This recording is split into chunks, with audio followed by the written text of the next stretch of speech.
I was taking medicine and blew him off until he went back to normal. Maybe Jazz would like give birth to a Smurf. This GHK better than nothing. Yeah. I find if I take too much, I can't focus and I can't actually have any motivation. I feel like really distracted. Like done the exact opposite of what I set out to do here. Quit the gym. Yeah, exactly. Dreadlocks.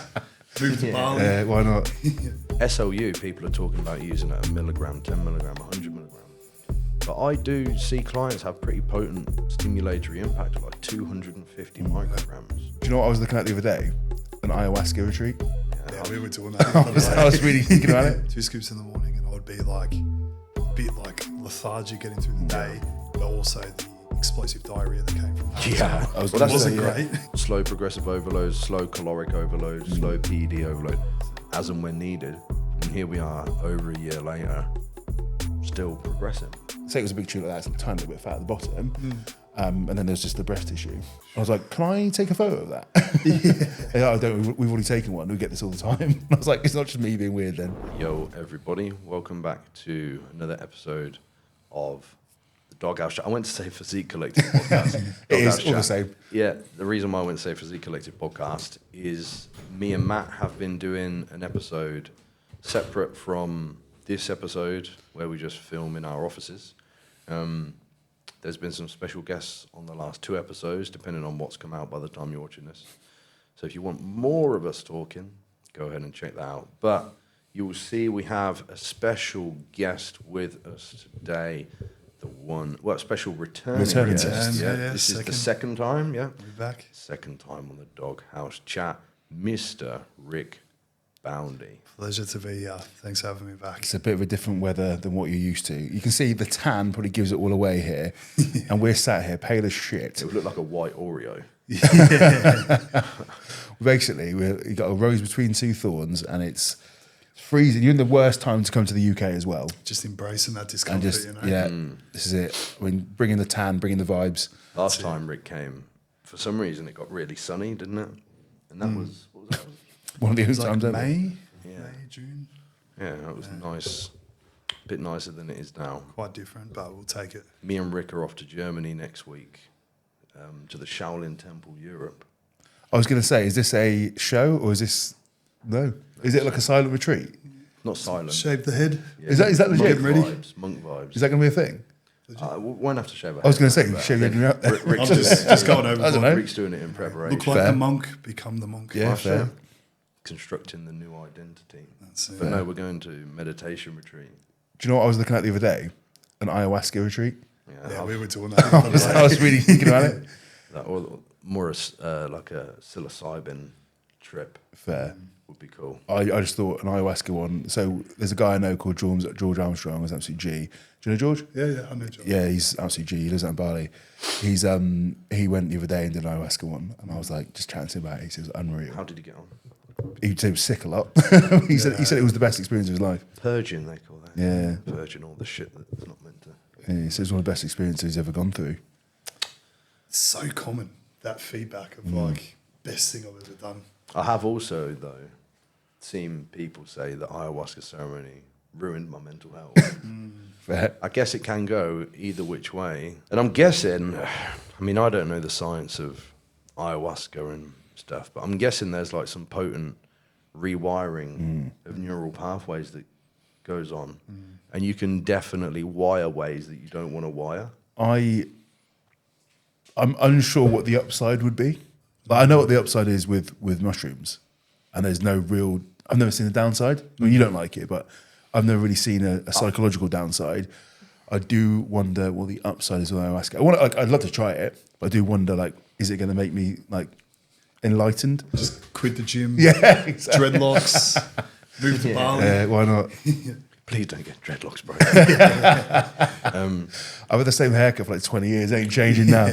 Fuck. Like a Lego character, man. Oh no, I see. Could do it. Well, I mean, I might be talking up my arse here, but you know, if you look at psychotherapy, that like depends on neuroplasticity. Like we've spoken loads about exposure therapy type stuff. If you expose yourself to something and run away from it, you will wire even more Yeah. deep into that fear. is it the case, again, please, anybody watching this, I don't have a fucking clue what I'm talking about. But is it the case that when you're exposed to something, because we were talking yesterday, weren't we? If you look at like brain imaging data of what happens when you're on mushrooms, like your amygdala gets activated and cortisol rapidly spikes. Really? Like you're in a fear, Really? threat, danger. Right. Yeah. But the brain has to be activated to rewire. That's why exposure therapy is I've the way never that found it is. any anxiety or fear at all on mushrooms. I have. None. Jake will tell you. I always find like there's always that sense of it, but then I go, just accept it. Just open, Like, just But trust. man, Last time we did it, it was too much. yeah, too much. I've never done too much, and I've done a lot. Anxiety at complete opposite times. I think it is running from it though. I remember one of my mates. She was convinced she was having like an ego death experience. I was like, you're absolutely not. And she was having like a panic attack for the full duration. I was like, but nothing's going to happen. Yeah, that's So- basically what happened to me. Yeah. I feel like maybe I'm armed with the tools to do it now. Yeah. I didn't understand any of these things then. I just knew that I took loads of it, and we went to a nature park, and I had the most fearful Is that response. is that America? Yeah. That time. Oh yeah, you were there. Yeah. Oh, why am I forgetting? Yeah, I just that's how. I mean, to be fair, cognizant I was. you did it at the worst time possible. I had also taken like 60 milligrams of Adderall that day and stuff like that. So like the nervous system was Good combo. I don't think I ever came back the You're same. fried. Yeah. Anyway, I did have a couple of topics that I wanted to talk about from discussions that me and Rick have had this week that I think are quite cool things to talk about. Go ahead. What we got? Also aware that Rick is the guest, so I would like him to get the majority of the speaking Absolutely. on this. Not unless you don't want to. So we've been talking quite a lot about like OTC supplementation, Yeah. and I think an interesting. I'm just going to do a little thing because someone will ask over the counter. Someone's going to ask that. So over the counter. An interesting thing that we were talking about is like crosstalk between pathways. Oh yeah, you said this there. So like, if we look at the research on like a single supplement, and you can look at the dose. Like, what's a good example? Like we were talking about methylene blue. If you like, 5 to 20 milligram is very low dose, and what you commonly find in the literature is like, quote unquote, microdosing of methylene blue. And 5 to 20 milligram on its own isn't going to be like potently stimulating. It's got like very minor, is it MAOA inhibition? Yeah. Very minor increase in noradrenaline, very minor increase in dopamine. But when you start stacking that with SLU, PP332, MOTC, caffeine, even Everything else that you had. yeah. And And then you have these crosstalks between pathways. And then suddenly, you can be really sympathetically driven by what seems to be a low dose. And another pathway that I think is synonymous for this is like GABA glutamate pathway, like we were talking about. Like if you're taking a lot of L-theanine and saffron and KSM-66 and pregnenolone and inositol and, the list goes on, and you find yourself really flat and demotivated or, spaced out or a bit dissociated, like with NMDA antagonists, like high-dose magnesium and agmatine sulfate or something, you might be looking at the doses thinking, oh, can't be this. Dose is like, it's a really normal dose. When in reality, you're stacking quite potent hits on that pathway. It can be quite counterintuitive because everyone always says to me, "Oh, Matt, how can I improve my my focus? How can I improve my performance in check-ins?" And you're going, the things that you want to do might be counterintuitive and actually flatten you out and make you. I find if I take too much, I can't focus and I can't actually have any motivation. I feel like really distracted. Like done the exact opposite of what I set out to do here, and I'm like, fuck. Obviously cooked it. What do you tend to do? Well, I've been there so many times where I've like leaned too much on like dopamine and like all the alpha GPC, all the caffeine, and just try rev myself up, and then didn't like how I was coming across in my work and like sort of talking a million miles an hour. Yeah. And then I went to the other scale where I'd like wake up in the morning, L-theanine, CBD, rhodiola, saffron, like all these things, and then I'd be sitting and I'd like get stressed because I'm too relaxed. Yeah. And I've got to like rev myself up. So it's like allotting time of the day, I find like morning, like we were speaking about, like lean more into like that sort of cortisol, dopamine, and then pre-bed, late afternoon, more of that serotonergic stuff.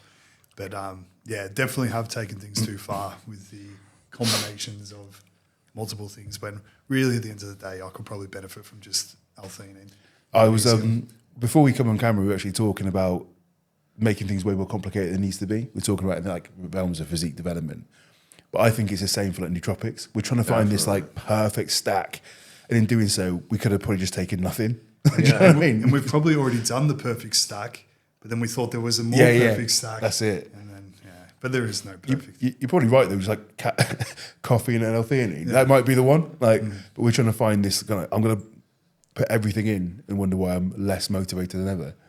Yeah, and I think you end up chasing your tail with really complex supplementation stacks. Like, I'm quenching my glutamate loads at night with high dose NAC, so I need to smash up that methylene blue and caffeine in the morning, and you know this, that, the other, and the timing has to be so specific. Like, okay, I don't want that glutamate dysregulation in the day, so I need to take all my NAC at night, you know, and then I need to time glycine with that NAC for this and that, and you know, you chase your tail forever. I really want to just like slowly chip away, which I've been doing. I slowly chip away at things and like see if I notice any different, and only stick with things that have really good evidence-based support. I think you could almost strip back to, if we're just like for total supplementation, probably just like a good magnesium, omega-3, creatine, D3, then a decent form of antioxidants. Well, actually, when we went to the Philippines, Jake, I like forgot a lot of my supplements, and I didn't feel too different. No, you probably didn't. But the amount I spent on iHerb a month. Yeah. I think a good way to think about supplementation is don't or minimize what you're taking to change the way that you feel, and maximize what you're taking that has clear evidence to support long-term health. Yeah. Like L-theanine, for example, like up to 400 milligram in data is neuroprotective, increases BDNF, like reduces excitotoxicity. So yeah, having like 400 milligram in the day somewhere is going to be a good idea. But if you're a really anxious person and you're taking lots of L-theanine to try and change that, you're going to end up, because that's the response prevention point, you know, you're going to end up with an excessive internal focus. Like, we should spend as little time as possible thinking about how we feel. Like some days shit, some days good. Yeah. Just push on. Yeah. On that John Shrek McPhee documentary has a T-shirt on it that says, "Some days are just better than others." Yeah. I think that's so simply profound, isn't it? There's a meme. It's Gattuso, I think AC Milan player. He's like he's doing an interview. He's like, some days may be good, some days may be shit. Yeah, I think that's what Rick was just saying. Yeah. But yeah, I think that was one thing. I wrote down some of the things for us to go through here. Yeah, so I was talking to the guy that owns Thoroughbred Peptides. Yeah. Big up Thoroughbred Peptides, by the way. Thoroughbred, is it .co.uk, something like that? Thoroughbred Peptides. Is it .co? Code, I .co? don't know. Code Physique, all capitals, 15% off. HPLC tested, peptides, research chems, all of that. All right. And I just want to point out why HPLC testing is quite important, because it is the Wild West with peptides at the moment. So HPLC is basically showing it is what we think it is. It's very easy to sit there and say, I mean, we've seen it with steroids. Someone says it's mass prop and it's test. You're like, oh, shit. Wonder why I got gyno from this. And in peptides, it is the Wild West. Everyone can say they've got this vial of something and it does this. It's quite rare that you get a lab who have taken the time and financial side of things to ensure it is what they say it is. And they prove that, which is kind of why we work with people like that. And that's a perfect reason to use them. Thoroughbredlabs.co.uk. So I was talking to him about the dose of methylene blue that they do, because they do it in 20 milligram caps, which, as I was saying earlier, that's a very efficacious dose if you're just going to use that. But I've definitely found with clients and myself that the doses that seem normal can become problematic, especially if you're quite like stimulant sensitive, when stacking multiple things. Like SLU, people are talking about using it a milligram, 10 milligram, 100 milligram. But I do see clients have pretty potent stimulatory impact at like 250 micrograms Fair. if they use it with 20 milligram of methylene blue. Because a lot of people are waking up and having a coffee and taking their methylene blue and taking their SLU. and taking things like Thrombomax, which has some molecules in there like pycnogenol that's going to increase noradrenaline uptake and things like that. I think, if you're taking these mitochondrial drivers, just kind of be aware that if you are feeling overstimulated, you may want to taper them down. But he tells me that they're going to start doing the 10 milligram caps. Because I quite like splitting methylene blue. So 10 milligram in the morning I find is good with a coffee. It's the right dose to give you a little boost. And then 10 milligram at like 2 p.m, especially if I'm training jiu-jitsu that day. I do find it quite nice ergogenic with jiu-jitsu. Yeah. I do find that. Yeah. But that was another thing I just thought we were talking about to be aware of. Another thing that's come up commonly is some people do seem to be sensitive to the mood flattening effects of GABA, so positive allosteric modulators of GABA that we would use. And there's some really obvious ones, you know, like KSM-66 or things that modulate cortisol like rhodiola, but one that people never realize in my experience has quite a solid impact on GABA is taurine. And I've had a couple of cases where people have complained, wrong word that sounds like, struggled with motivation through the morning or whatever, and they're drinking a scoop of Hydromax, you know? Yeah, I got that. I used to do like 2 scoops in the morning, like when I first got it, 2 scoops in the morning, and I would be like a bit like lethargic getting through the day, but also the explosive diarrhea that came from that. Yeah. So Well, it wasn't yeah. great. Another thing in Hydromax is there is 500 milligrams of vitamin C. So in 2 scoops, there'd be a gram. And vitamin C pretty potently ablates cortisol. Another thing that people don't realise. Also, think about the world in which we live in. Online coach life, White Monster, it's got taurine in as well. Yeah. Decent whack of. And you could quite conceivably be getting 5-10 gram just from what you're like supplementing across the day. It'd be quite easy to do that, I think. Not that I'd say to skip it, but the way that I've worked it with clients is having like an activation stack when they wake up first thing in the morning. So they might wake up and have caffeine, methylene blue, SLU, not an excessive dose of L-theanine, because that's another one that can flatten you off a bit. And then, well, say coffee, hydrate with water or whatever. And then an hour or so later, start sipping a Hydromax, maybe in like a litre of water, and have that sip that for the next 2 hours. You know, so you get a little bit of parasympathetic rebound. It's like once you get that rev up, it's good to keep it going. Yeah, Maybe you're not. start with parasympathetic and try rev yourself up in the morning. Yeah, It feels like a slow burn. yeah, Especially this time of year where it's dark, trying to get that actual, I always call it the on signal, the circadian rhythm going. It's quite difficult in the morning. So the last thing you want to be doing is dampening that. I'm glued to that red light. Oh, man. Yeah, I'm not used to it. Like seeing the sun go down at like 4:30 in the afternoon. It's going down now. wild to me. It's 3:03 and it's getting yeah. dark. It is literally Wild going to down. me, yeah. It's I just sit with that SAD lamp like in front of my I literally face. blind myself with it. But it's such a big thing. I mean, I'm sure everyone in the northern hemisphere listening to this, if they're listening to this time of year, you're going to struggle to get up in the morning. So you don't want to like smash cortisol even further down. You're like absolute zombie. Another thing that we've been talking about that seems to work well for like the GI is spacing out the kind of supplement boluses that you take. So I just mentioned about that like activation stack. A lot of people will wake up and take their Multimax, their Fundamentum, maybe their fish oils, maybe their urolithin A, maybe their probiotics or whatever, and methylene blue. And all, you know, you're getting this big load fasted into the GI. Moving things that aren't in that activation window to just with your first meal. I think methylene blue on an empty stomach is a recipe for disaster for a lot of people as well. Oh, really? I've never heard of that. I've seen it quite a lot. Like, Really? Yeah, a lot of people. With what? What do you mean? Like, what are they? Yeah, what's the issue? Oh, just straight away running into diarrhea or like some form of GI never. stress.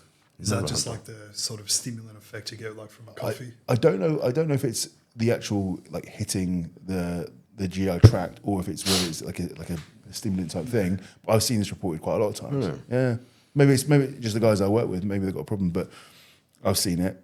Like if I have meth blue on an empty stomach, I notice it. Oh, really? Yeah. I've not had that issue. But yeah. Sorry. Yeah. But yeah, moving some portion like your multivitamin and your mitochondrial stuff like urolithin A or CoQ10 and things like that to meal one, I've found work well. And again, moving some out of the pre-bed as well, like maybe taking, if you're doing black seed oil, fish oil, flaxseed oil, garlic, curcumin, putting that with like your last meal, fat containing meal, and then having a little couple hours of fasting before you put in the things that are only for pre-bed. You know, all your GABA stuff, all your NMDA antagonists, like rather than lumping it all in together, just half an hour before bed, put in all the stuff that's driving relaxation, sleep and whatnot. Well, I don't like they've any fats, like liquid fats on your stomach anyway. No. That gives me the fear, like this is coming out. This is coming straight out.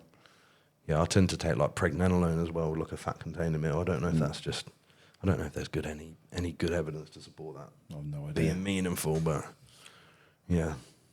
Fair. That's all the supplement chat that I Yeah, I think thought was useful that we've discovered through this week. I think ChatGPT in the crowd. That's it, yeah. honestly, I think it's the same as people trying to over-optimize training. Sometimes it's like, do you know the midwit meme? Yeah. Where it's like everyone's trying to be this like bell curve, like get everything perfect. And it's like you've got either end, the midwit and the Jedi. You're like, probably doesn't matter that much. Yeah, 100%. It's like the person in the middle is like, we've got to time everything perfectly. It's like, maybe we don't. And that's something I've realised. I've tried to do it perfect so many times. And you are right. Sometimes you don't take the thing. You're like, I actually feel better. Yeah. There's something to like relaxing into things, I find as well. Like most of the time, I find for me anyway, if I try to force things, usually like if I try to like pull it towards me, it like goes away. Yeah. If I sort of relax and just pursue and not try force, and I seem to like get there and not be like, oh, Yeah, this was. I arrived and I didn't try and have to force this thing. Yeah, overdo it. But yeah, the training side of things and the nutrition can get very, very complex. we were talking about. I hope everyone's seen this. Rick made a very good point about the guys who are trying to over-optimize their training. They're using these like rumble rollers on their hands, and they're like putting a cuff on it for the perfect resistance profile.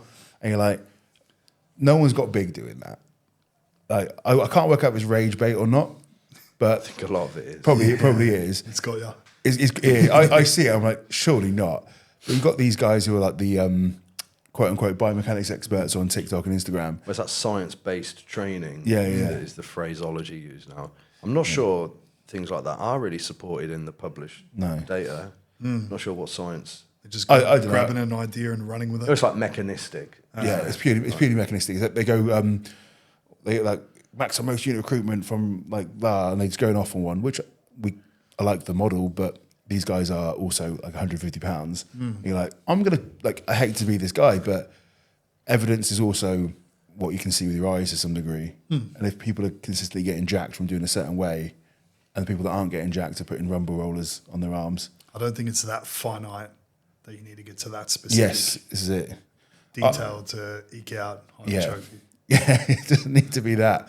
And like also, if you are big, you aren't getting your arms in a rumble roll anyway. So like, I tried to do it the other day, actually. yeah, you aren't doing it. You aren't doing it. It's, What do you call it? A rumble roller? rumble roller, yeah. Yeah, I've not heard of that either. I think it's just foam That's roller. a cool one. Well, a rumble roller was the one that had like knobbles The on spikes it. on it. Yeah, I've Yeah. got that one. Yeah, those ones. Rumble roller. Well, yeah, so it was a brand that was like quite big back in the day. I genuinely used to believe all that shit. I was like, rumble roll me up. It was an IT Yeah. band. Stretch the Yeah, fascia. yeah. I genuinely thought it was a thing. Yeah. Then I realised I was like, I'm just a fucking mug. Yeah, I used to go to the gym and like roll out for like half an hour before I've even touched a weight. Exactly that. It feels nice though. It does feel good. It's like I've got one of those massage guns full of wear that's doing nothing To be fair, I've been doing it on the old nips after surgery. to break up the scar tissue. I'll tell you what, this is disgusting. So I did that the other day, and there's like a string, it's like a web inside my rib cage down here, and I went like that. It like pinged. You can feel it there. Feel that? Oh, I'd rather not. Ooh, yeah. What is that? I don't know. There's a Is clip that photo. supposed to be there? Apparently, it happens quite a lot with gyno surgery, but it's like almost like a fibrotic string. I don't know how it forms. It's scar tissue almost. God. It's like a web. Feels horrible. Yeah, I bet. It's like the scar that you wanted, but Yeah, just man. across the nipple. But it will. Yeah. But it's a string, so that will snap. Okay, yeah. Yeah. Yeah, it's Are horrible. you trying to snap it? Get Yeah, like because it's really. deep spinal extension. Feel it like grabbing. Oh, it feels absolutely vile. It's especially when you're not used to that feeling. Oh. That's a good thing to update on, man, because we haven't spoken about the gyno surgery. Yeah, I'll So- give a little update. But So for anyone that's thinking of getting gyno surgery, could you run like from the beginning, the cost, Yeah. where you went? So I went to the Signature Clinic, and they've got clinics all over the UK. Now, the reason I went for these guys is the surgeon himself, which is Carlo. I think it's Carlo Debbas, Debbas. He is like the top guy in the UK, if not Europe, and he does loads of the like Olympians and competitors. And I've had like James Hollingshead, for example, my friend Eddie Chip, who's an IFBB pro. They've all gone there, and I thought you do hear some horror stories like nipple inversions and things like that. And I thought, fuck it. And it's something I wanted to get done for a while. Now, my gyno wasn't like, you wouldn't have seen it, but I felt it was there. And it wasn't from anabolic use. I'm sure that probably contributed a little bit, but it was all from puberty. I actually hilariously, when I was going through puberty, I had this like lump under my nipple. I was like, Mum, I've got breast cancer. Oh, no. And I went to the doctors thinking I had breast cancer. They're like, yeah, no, it's not that at all. They told me it would go away. It didn't go away. And yes, I always wanted to get it removed. And since jiu-jitsu, it was kind of getting flared up quite a bit. Gyno does hurt at Yeah. jiu-jitsu, man. It Yeah. does. Especially when you're under bottom side control like I am a lot as a white belt. So That's where you live. so I'm living there. So it was flaring up. And so I inquired, it was 3,400. And then the surgery process itself was one of the easiest things I've ever had in my life. So I was probably in the theatre for 40 minutes, procedure was 30 minutes. So to do this thing is absolutely vital. You're awake the entire time, and they inject in the side for like the anaesthetic, but then they put another anaesthetic. So they put a catheter, and it goes over your chest under the skin, and they're like pushing it in, and they're like flooding your chest with this liquid anaesthetic, and it's making your chest like puff out. It's full of fluid. You can't feel a thing as it's getting in there. All you can feel is water coming down your sides, which feels horrible. So then they lipo around the nipple gland just to get any fat off there, like, so they can get to the gland. Then they cut at the bottom half of the nipple, and then they cut the entire gland off. They use a diatherm, so basically they cut it and then burn it off. So it's complete removal of the gland. So what am I now? I think it's 5 weeks tomorrow since I had it done. Still a little bit of pain. There's a tiny bit of pain in there. I was wearing a compression vest, basically it's a bra. I was wearing that for 4 weeks. I wear it every night now, but I don't wear it during the day because it's fucking horrible, to be honest. It's really uncomfortable. But the entire process, like, I'm quite surprised how quickly I've recovered. I was back doing legs within 2 weeks, like not full, I couldn't brace or anything, get a seatbelt, tie myself in. The entire process has been super easy. I documented my full kind of recovery protocol for a video on the Physique Collective site. So I've got the full supplement stack, peptide stack, everything has been covered. But yeah, man, it's recovered quite well. And I would honestly recommend anyone that wants to get gyno surgery, like, they were amazing. And the surgeon himself, Carlo, he was incredible. Like, so nice. The team they had there was amazing. So yeah, can't recommend it highly enough. What about upper body training? How long until you... I would say I could, surprisingly, because I thought there'd be a lot more damage to like pec fibers or anything. Nothing at all. It was just kind of, it was more bracing. Okay. And more like impact on the area. So like pressing was fine. Like I thought I'd really run into some problems. Chest supported rows. Yeah, I couldn't do that for a while. Yeah, chest supported rows were no go. So anything where I was kind of like just upright braced, it's like single arm D-handle rows and things were fine. Lat pull downs were a little bit because it's a stretch on the actual wound. That was the problem, not the area itself. There's still a little bit like tenderness. Cause to be honest, I'd probably come back a bit sooner. But I kind of ran into a bit of swelling on the right nipple. But I make sure that I wear the thing at night. It's definitely settled down. You should have to wear it. I wear it at How night, long yeah. for? You have to wear it 4 weeks, like basically 24/7. So I actually went to a rave 3 weeks in. Had to wear it the entire time. Take the shirt off because you got a bra on. Honestly, I was like, it was a techno rave as well. So I was like, if I take my shirt off, I'm going to fit right in. If you'd have got like a policeman's hat and a big chain, it would have been perfect. Is it leather? It's like lycra. BDSM Yeah, it's a lycra vibe. Yeah, it's. I thought I can't fucking take this off, can I? But it was roasting. But yeah, I had to wear it 4 weeks straight, and then now I just wear it at night. So it's definitely a lot better.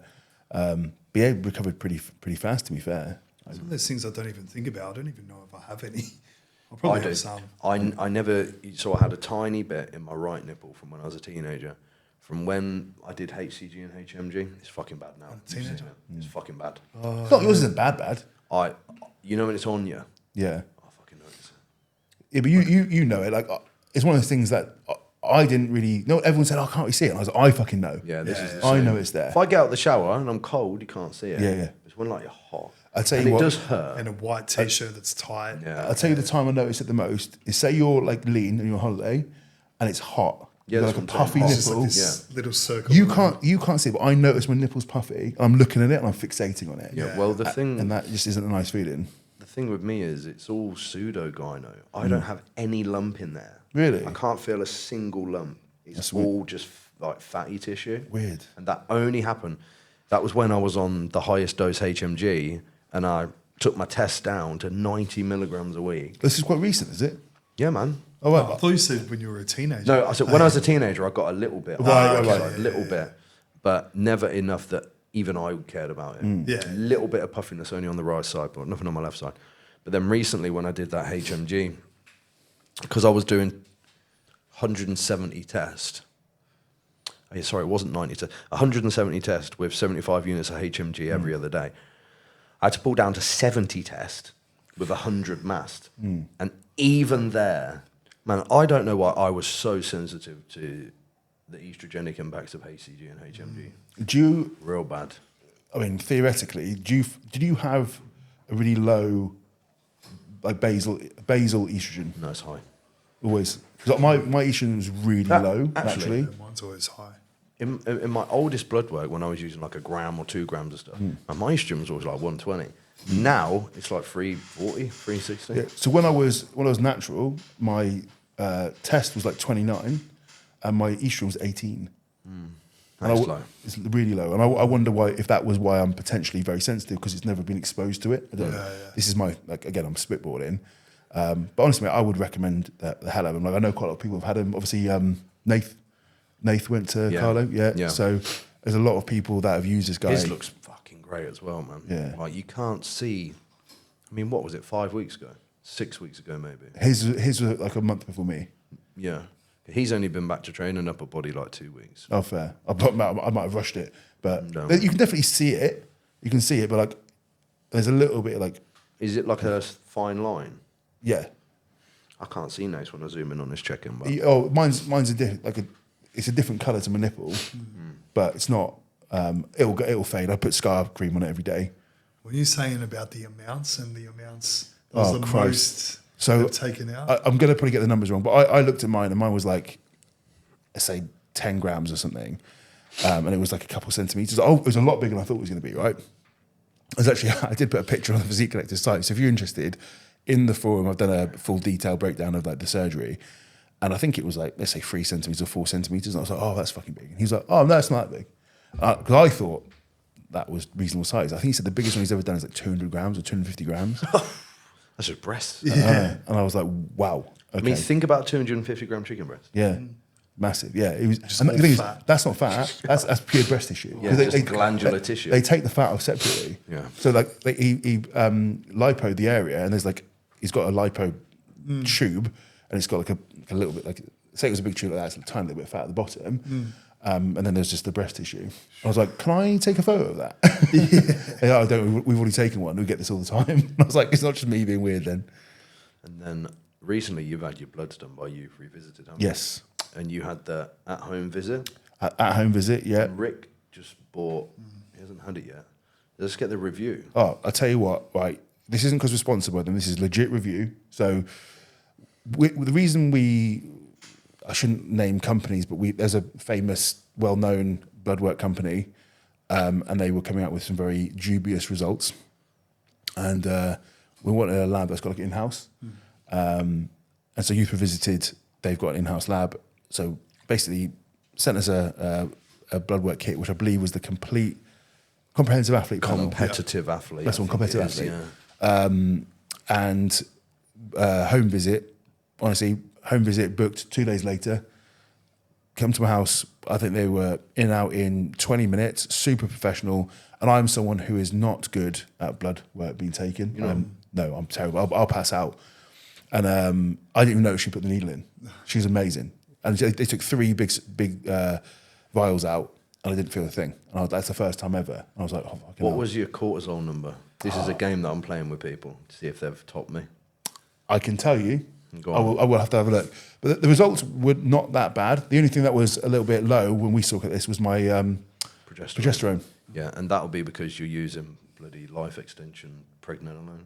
Yeah. Let me say this for anybody that's using pregnenolone from Life Extension. It's trash. I don't know if it's... Because Life Extension are a good company. Like, Life Extension are a really reputable company. I've had lots of consults with people that have used their pregnenolone. And it's not just them. And the Source Naturals. Is it Source or Best Naturals? Something like that. I know what you mean. Yeah, the one that's blue and white. Yeah, blue and white. White tub with the blue and white label. Yeah. And like their pregnenolone and progesterone hasn't moved at all. I don't know if it's poor raw material. It's more likely that it isn't micronized. It's a different form, Yeah. Because I've used the life extensions and I definitely noticed more of a sort of grounding, calming effect when I brought in the MRM. Yeah, Right, the we've MRM got is the the number killer. here. 416. Right. Not even close. What was you have? What was it, 800? 800. Yeah, Jesus. Jazz was 600. You need some ashwagandha, mate. I'm already on it, man. I don't know what else to do. I'm just going to smash heaps of coffee before mine just to try beat you. But the worst thing is, right, we got our blood work done, and I said to Jazz, a bit annoyed because I had a really good night's sleep, and it was on a day off. So I was like, I'm super relaxed today, so it's not going to be like a fair representation. And I was thinking, fucking hell. What was it like on a normal day? Like, I was super chilled. I was like, man, that's So- what a mental breakdown looks like on blood That's work, it. people. So, psychotic break. But honestly, review like 10 out of 10. And I always like to try things before I throw it out. Otherwise, it looks like I'm shilling it. But I think shilling is only if you promote something that you don't use. And I'll 100% use these guys. Trying to make some shillings. Really, really well priced as well. Like the full comprehensive panel was 170, I believe. Do you know, we were talking about this last night, weren't we? I don't even think that exists in Australia. They're like home service as well. Well, I think with the homes was a home service 30, so maybe it'd be 210 or something to get it out, and you get 10% off. So it's like 210 for the entire thing. The fact that it's got markers like progesterone and Yeah. cortisol and DHEA as well is massive. Yeah. Well, it's actually very high sensitive as well. One of the things I noticed, and this was something just to talk about my bloods openly, my T3 was through the fucking roof. Yeah. And nothing's changed. So I've been taking, for about 3 years, I've been taking 100 mcg T4, 25 mcg of T3, just because I was kind of on the very low end of thyroid before. Always, I was classic symptoms like cold all the fucking time. And it wasn't just from extended dieting either. This was like after gaining phases.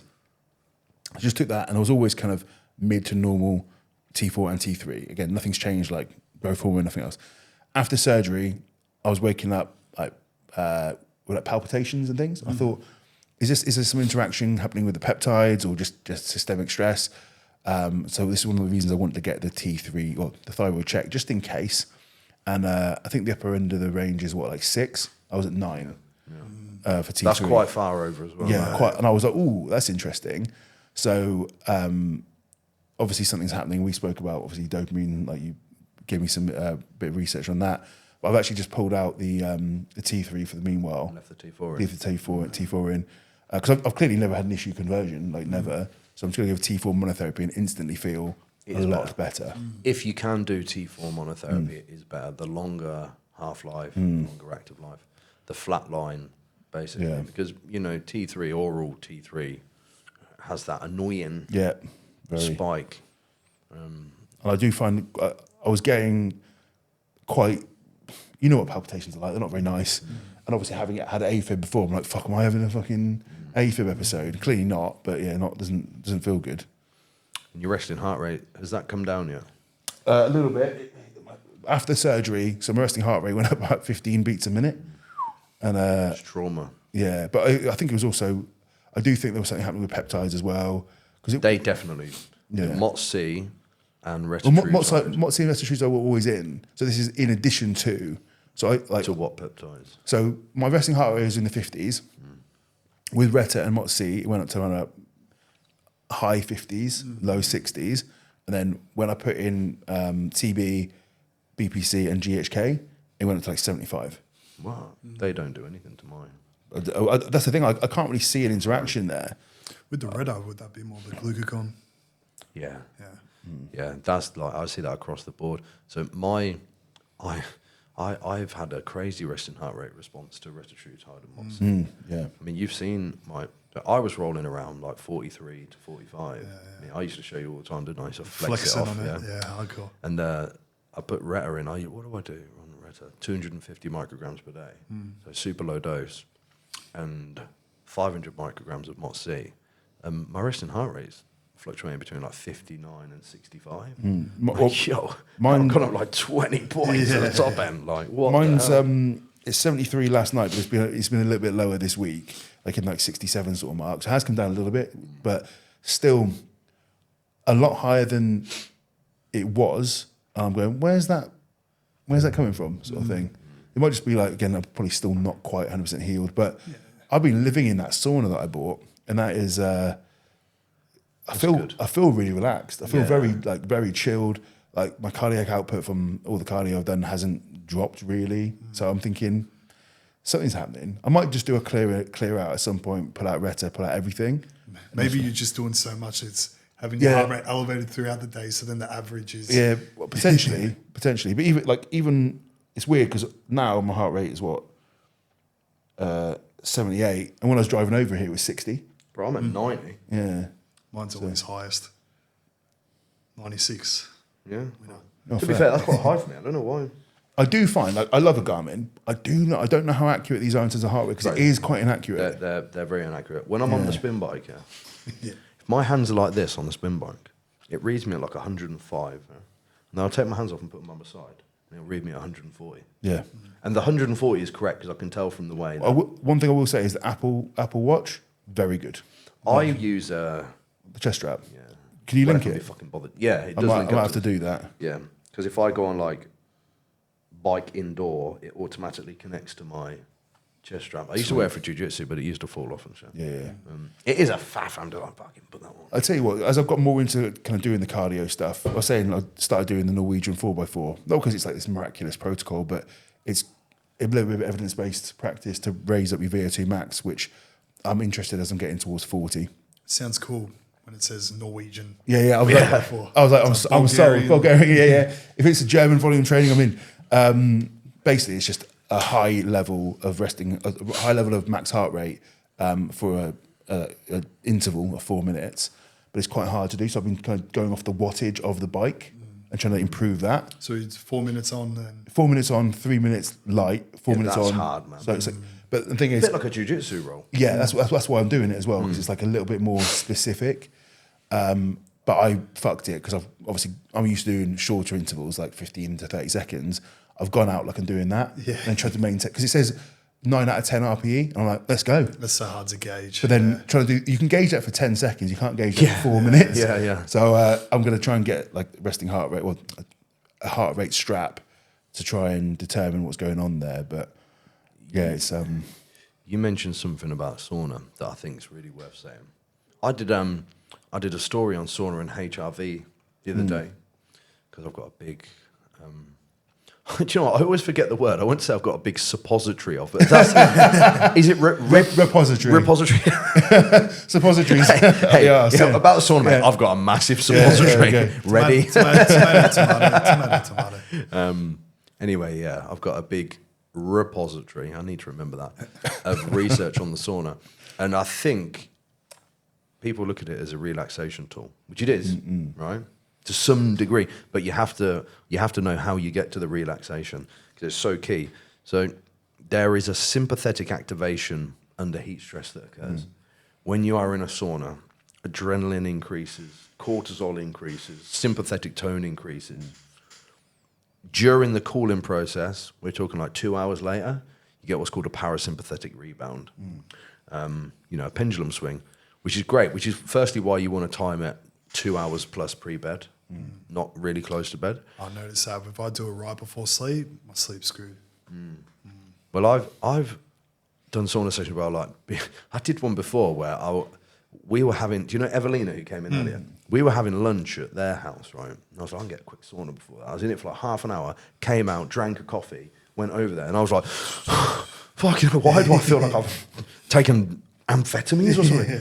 But then 2 hours later, I was relaxed. But yeah, anyway, you need to account for that in like total daily stressors. Yeah. It's like exercise. Treat it like exercise. So like with my clients, if they're doing a form of aerobic work, I tend to not include sauna on those days. If they're doing jiu-jitsu, I won't do sauna on those days. You know, so maybe it'll be either cardio or sauna. I think this is going back to what you mentioned there, and also with the Doing too much. it's also with the exercise mimetics like SLU. Yeah. Like the reason it's called an exercise mimetic is it gives you the adaptation similar to, and you could argue in certain populations they're going to get cardiovascular improvements from taking a sauna anyway. Yeah. I would argue.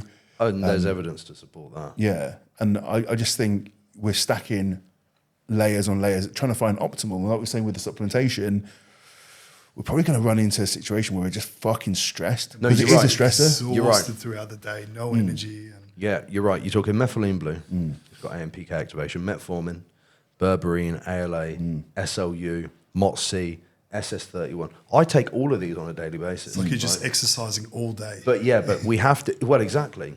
It's hard to describe to a client sometimes how that can be like fatiguing on a cellular level because it's not like something like SLU, it doesn't drive improvements in, you could say, nutrient partitioning via sympathetic tone. So yeah, it works awesome in like a post-workout window. Yeah, great, include it there. But here we have to account for everything.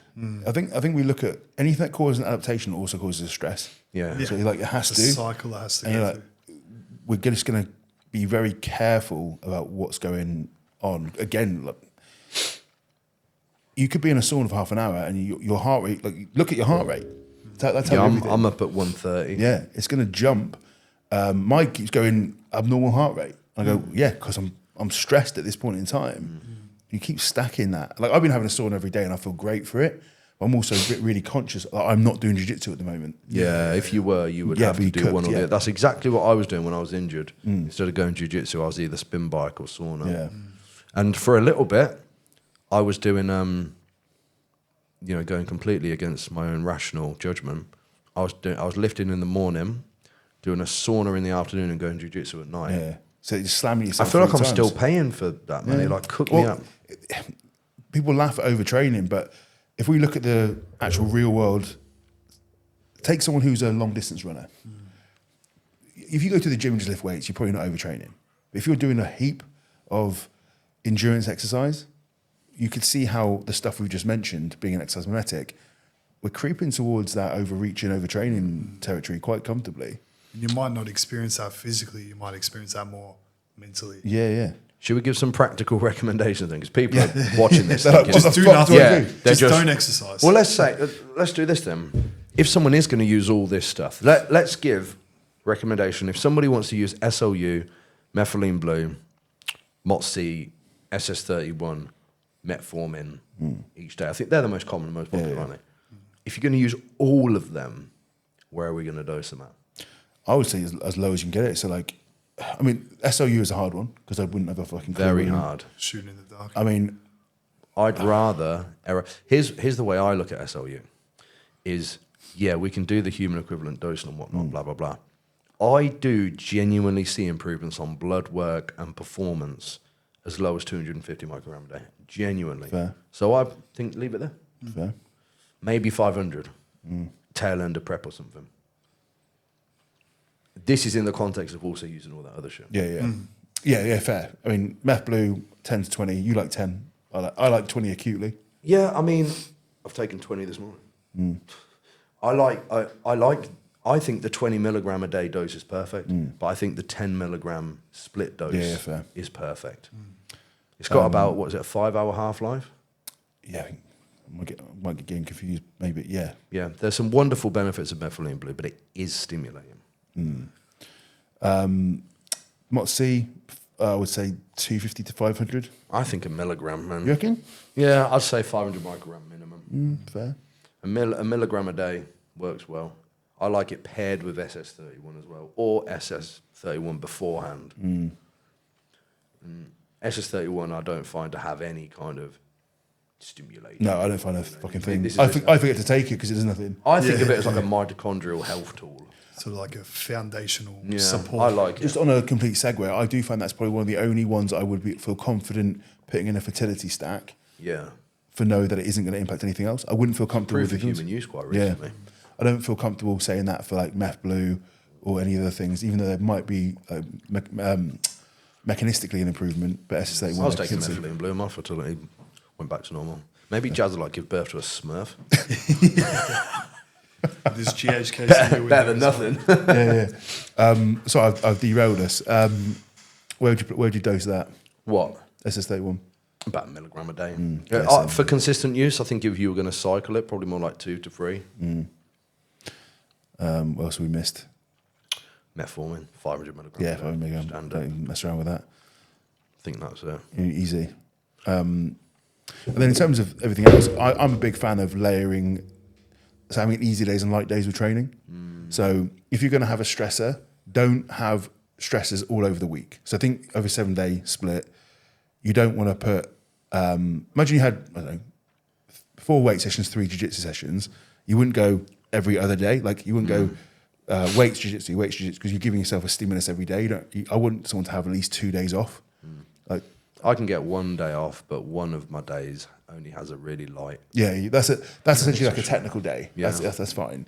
But I think if every day is slamming you, you're going to catch up. That's going to catch up with you real quick. Team no days off, bro. Been there. How long have we been going, Jake? I forgot to.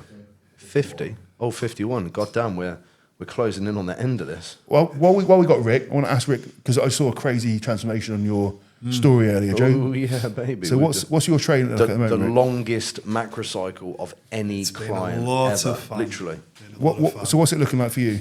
Well, that was about last time I was here. Me and Joe were talking. I enjoy being a bit of a guinea pig and whatever he's thinking, I trust. Give me everything. Yeah, like so often people ask me like, "Oh, what are your goals?" I'm like, "I don't know, whatever Joe tells me." And I like that. I like that. Sort of just Well, let it's go. work. It's work because you look great. 100%. And like, I'm very aware I've got like one of the worst genetics on the planet. Right, sat next to me. I'm going to stop this here. If anyone's realised how much shit Rick is chatting here, go and look at Joe's profile or Rick's profile and have a little look at his physique. Nonsense. Absolute it. nonsense. Progress has been. Yeah, I'm not having this. Yeah. But we basically just tried to experiment how low we could get the volume and still progress. Yeah. And it's worked out really well. Where I remember when we first started working together, I was maybe deloading every 4 weeks. Yeah. Where I can't even remember the last time I've taken. Mate, I a actually think deload. it's been over a year. Yeah. Still linearly progressing on the same. And I love it. What's your volume threshold then? What you sort of running? The max I'm doing on a muscle group is like 4 sets. Yeah, a week. Are you, Yeah. for example, are you looking at back as lats and upper back, or are you just looking as lats back? and traps. Okay, right. So you're doing like 4 sets max on a. So say back, you might be doing 8, but if we took the entire. No. Oh yeah, sorry. Yeah. Yeah. So with back, I think that's the only one really. Yeah. Yeah, so Because you're I'll splitting do that. a Yeah, lat that makes movement, sense. Then Yeah. upper back trap movement. Fair. That's Yeah, it. yeah. And yeah, it's just been just rinse, repeat, and almost just removed all thought process on the outcome, and Nice. it's all just come together. And really have like you said, the past few check-ins, like never thought I'd be this muscular. No, yeah. Me neither, because when I first started training, I was like 61 kilos. Would or you something weigh? like You that. weigh 100? 103. Yeah. Yeah. Lean as well. It's Yeah, crazy. really good. So in terms of, I'm just gonna curiosity. So, do you use all straight sets, low volume, as in low rep ranges? Where we sort of sat in terms of? Yeah, most low rep. I'll probably creep a little bit lower. Like we've got some in there that are 8 to 12, but I'll still like most of the time creep into that 7 to 10. Yeah, I'd You know, rather 5 it was to lower. 5 to 10 kind of range. Yeah. which I find is I really enjoy that style of training. Yeah. I get a little bit bored with the higher rep stuff. And proximity to failure wise, where do you sort of sit? I'm terrible at proximity to failure, so even if it's supposed to be 1 RIR, it usually ends up being I think the volume is so low. 0.5 to 0 most of the time. Fair. The volume is so low that it's not a problem. Yeah, it's been sweet. And in terms of exercise selection, so I'm really curious. I'm just really interested. Yeah, it's pretty straightforward. Like for legs, it's mainly just machine cable work, and it's really good on like the nervous system. I don't feel cooked. There's been times where I've had coaches there. I've been deadlifting 3 times a week, barbell squatting 2 times a week, and Probably don't even look at a barbell now, do you? no, thank fuck. I haven't touched a barbell in a long time. Even dumbbells, I don't even. I've got nothing for dumbbells. To be fair, I'm with you. So that must be quite easy when you travel as well, because you can just go, I'm going to pick this movement pattern rather than anything else. Absolutely, that's how I work. And just match the sets per body part. And I've got like all different programs for like different gyms and machines and nice. that I can reference. So I've got this program we've been running well over a year. So I've got like, Still progressing across the world. I love all that. the different programs and that. I've been sort of doing a bit of a deep dive into training volume. And one thing that amazed me as I started looking into it is there's only 3 studies, to my knowledge, someone correct me if this is not right, that compare volume between an individual. So they use themselves as their own control, and only one done on trained people. Okay. And the group the group that did use themselves, they had like 20% more volume than they were doing. So it's like individualized volume versus set volume, and the individualized volume on average got more growth, but it was a short-term study, and the actual growth that you'd expect is quite small. So that just showed me it wasn't this like stepwise change. You're still going to grow quite well off like one set. And we were speaking about that because like volume's crazy low, but I'll still spend hour 15 in the gym. Yeah. So I can't I'm the imagine if I was same. doing more volume. Like I think when you're training with those volumes, you are training hard and you are taking 3+ minutes easy. rest. I think there's a huge psychological component to this as well. Like if you enjoy it and your psychology set up for that, you'll get more out of it. Because I also think, remember when we used to do like 7 sets of shit? Yeah, let's talk about that. You've got to do 7 sets, and you're like, best one in the world. You're sandbagging a little bit. The more amazing thing was that somehow, like nervous system wise, I was all right. I think it's because you probably couldn't go to failure. Yeah, So you're just like way away from it. autonomically forced. I Yes. was terrible for that. That was when I was doing jiu-jitsu as well. Yeah. Oh, man. And we were on upper lower and we were doing the set accumulation. And it got to like, I think it was 7 or 8 sets on the hack squat. And I This think is the that's thing. why we were deloading every 4 weeks. Yeah, it gets to the point where you're like, right, my clients are deloading constantly. They're not progressing that great. I'm going to ignore these quote unquote science based recommendations slightly. Well, I remember Start to I experiment. mentioned it to you. I was like, I don't care if I'm leaving some gains on the table, but like, what are your thoughts on pulling the volume down? And you're like, yeah, man, that's absolutely fine. Like, it might not be as quote unquote optimal, but then now, we've come full circle with that. And we're like, probably going to go to 1 set per muscle group per week and still progress somehow. I think the most volume I've got some clients on for body parts is like 10 sets a week. Yeah. I've got a bit higher in some just because they don't train as hard or they like doing more volume, so we like make a compromise. I thought a funny thing is you said that volume accumulation. So I had one. This is when I realised the volume accumulation probably wasn't the one. So we're doing a upper body specialisation block. So I was ramping up volume. Like it was like, I think, let's say chest and delts or something, I don't know. And he was sat doing 2 sets of quads per week, and his quads blew up. And I was going, there's something to this. Yeah, there's something going on here. And it just made me laugh so much because he's like upper body. You're like, he looks fatigued. Yeah. He looks tired. He actually looks flat. It looks like he's not growing.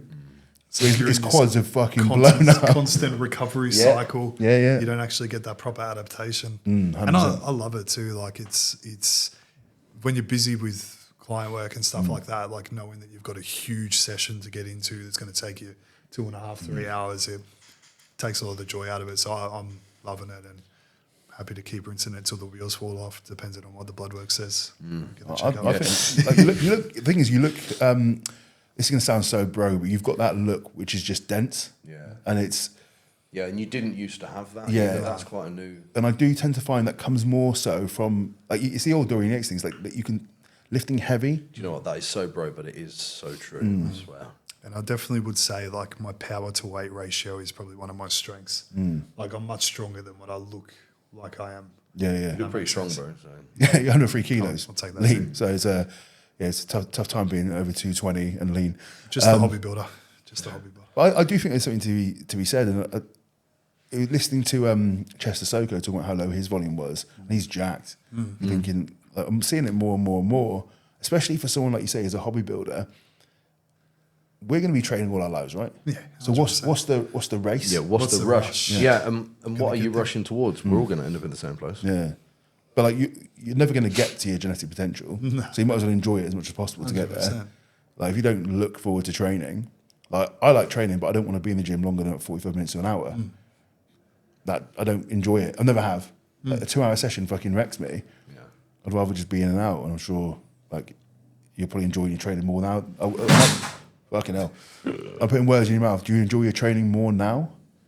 I always enjoy training, but definitely the lower the volume, enjoy it more now. And regardless, like it's just the pursuit of the progress and not being obsessed or tied with the outcome. Yeah. Just enjoying, the investments being put in. Love that. Yeah. I've got one more question before we wrap things up. Then, I'm quite. I was going to say fascinated. Might be the wrong word, but focusing heavily on like making each rep as good as possible. Not like I'm not talking to the point where you get your protractor out and being a bit weird, but really driving tension through the musculature that you're trying to train, and really like optimizing that. I think lower volume and that go hand in hand. Yeah, for sure. Because you have to. yeah. Like you can't be like, I've got all these sets I can make up for it. It's like you need to keep that on like throughout the whole. Have you found that's improved for you? Yeah, 100%. 100%. Because when you go like 5-6 sets, there's an element of you feel like you don't need to be as much on because you know how much work you've got to do. Yeah, even subconsciously. So it's not like I'm consciously saying, oh, whatever, this doesn't matter, but subconsciously, like whatever. But if I'm doing like, one set that's a rest pause set, I'm making sure that it's up on the whole time. Not, of course, taking the piss, but, making sure that I'm doing what I'm supposed to be doing, Yeah, I mean, just from a coaching perspective, the more I've kind of drilled into people just getting very good at execution. But when I say execution, I'm talking intensity as well. The step change it makes in their physique is just monumental. The thing I find I have to remind clients of a lot is not to jump up too aggressively too. Because like if you add 10 kilos aside to a movement when you could have put 1.25 either side, it's still a progression at the end of the day, but you're more likely to keep your technique in a good place as well. 100%. No, it's really interesting listening to you because I've seen the physique morph. And I'm going... It has, man. It has. It's been crazy. And the thing is, you're not saying anything that's... Everyone's looking for more. You've done less and got more, which is crazy. Yeah, well, not crazy. It's not crazy, but it goes against your kind of popular opinion. We just don't mess with things that much. It's area under the curve, I think. That's so key. Same training program for every year. Same nutrition setup, just slow increases. Yeah. Same PED setup, just slow increases. That's all it is. Yeah. No been novelty. Nothing revolutionary or, just simple. Slow progressive overload, slow caloric overload, slow PED overload, as and when needed. And here we are, over a year later, still progressing. Whereas if you were trying to push food up too quick, trying to get ahead faster, or trying to do more volume, or push the PEDs up harder sooner, you wouldn't be here now. You've always got a rate limiting factor. There's somewhere along the way, isn't there? It's like just that balancing act as you go. And I mean, on topic with a lot of the discussions we've been having, but I feel like the mindfulness strategies and things like that have really helped me too. Can you believe we just being did a more chill. podcast about talking about mindfulness? I know, right? That's why I had to add it in. Get it in there. Oh, yeah, I know. I'm about to burst over it, man. We're going to have to do one after Germany. We're all going to be in orange robes. Yeah, come back with a shaven head. Fucking hell. But have to sit in like Taoist prayer position. Now we're going to start out Before we Qigong. start, we're going to. I just want to remind everyone that we do loads of steroids, so like we're not that mindful. I don't do loads. Man. I don't do loads. You take more than me. Do I? Yeah. Do I? Yeah. Oh, okay. Well, I had to put a long shift in with that HCG. Just some. Fair. I'm getting old as well. I've got to reduce my drug levels. I'm getting old. I'm not 30 yet, so. All right, you've got all the time. You've got all the time in the world to smash it in. Let's go. Yeah, you've got until 30. I've got a month and a half. Get as much in that time as you can. Exactly. Let's go. Right. On that note of fantastic advice, thank you everybody as always for watching. Please like, share, comment, subscribe, screenshot, put it on your Instagram story. We love to see that. Rick, tell everybody where they can find you and your work. Rick.nolimits on Instagram, and that's all I really ever post on, if I ever post on there. Mainly stories. But thanks for having me on. Thank you, mate. Sweet. Thanks, guys. Cheers, Catch guys. you in the next one. Peace out.